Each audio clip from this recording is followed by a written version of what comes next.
top 6 chilling facts about India's Skeleton Lake.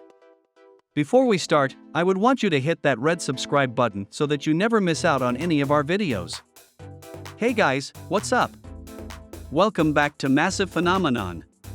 6. Disturbances by people and environmental factors. When Ranger Madwell first made the ghastly discovery, whole skeletons were visible on the surface of Roopkund Lake. But researchers saw only pieces when they first began studying the site in 1955. While there, they witnessed large rocks rolling down the mountainside and crashing into the water. They quickly deduced that these falling rocks, combined with avalanches and earthquakes over the years, were responsible for breaking most of the remains. The area is prone to landslides as well. Some have suggested that these could have easily moved skeleton bones down the mountain and into the cold waters below. In addition to the various disruptive environmental factors affecting the site, local pilgrims and hikers regularly visit the area.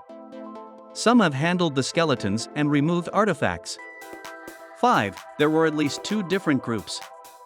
In the early 2000s, preliminary DNA testing established that the people who died at Roopkund Lake were of South Asian ancestry. Radiocarbon testing dated the bones around the site cluster at 800 AD, suggesting they all died in a one-time mass event. But a 5-year-long study published in Nature Communications in 2019 shocked everyone by disproving that story.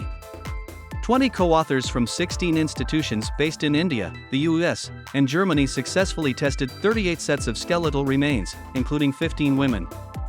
They found that most of the victims were tall, or more than average stature, but some were very robust and tall while others were long and lanky.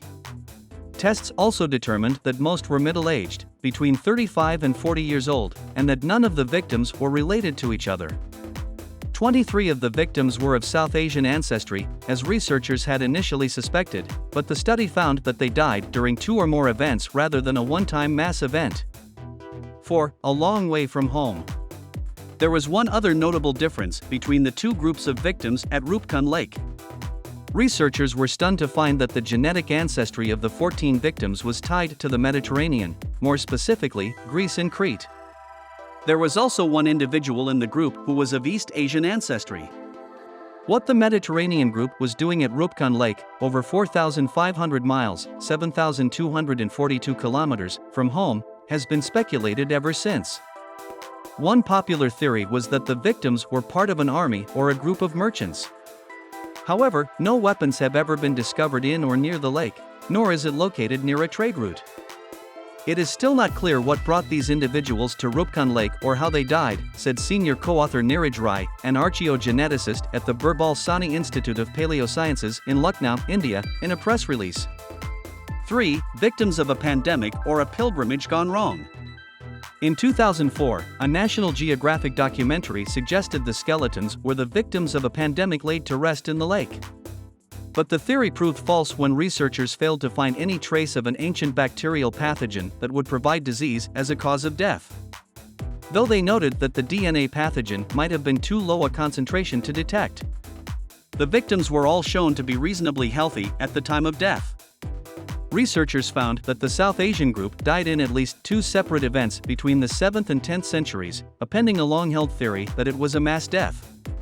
The group of Mediterraneans, on the other hand, is still believed to have perished in a one-time mass event that may have occurred during a pilgrimage event.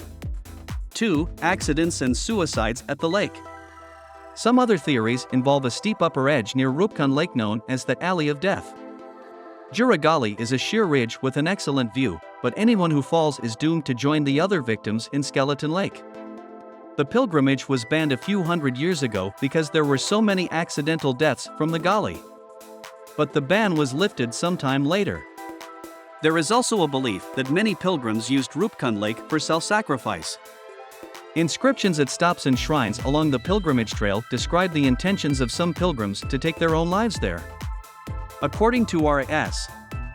Negri, a scientist and researcher, there were so many cases of these suicides, known as Atmasarg, that the government banned them in 1931. 1. There are still only theories. No one knows what brought the Mediterranean group to Roopkund Lake or how they died there. But researchers claim their presence suggests that the area was not just popular with the locals but attracted visitors from around the world. Studies of the victims and artifacts continue, though it is unclear whether they will provide answers or more questions. This brings us to the end of our video. I hope you enjoyed it. Hit like if you did, and don't forget to subscribe to our channel so that you don't miss any of our videos in the future. Also, watch the 2 videos that are on your screen, because I'm sure you'll love them.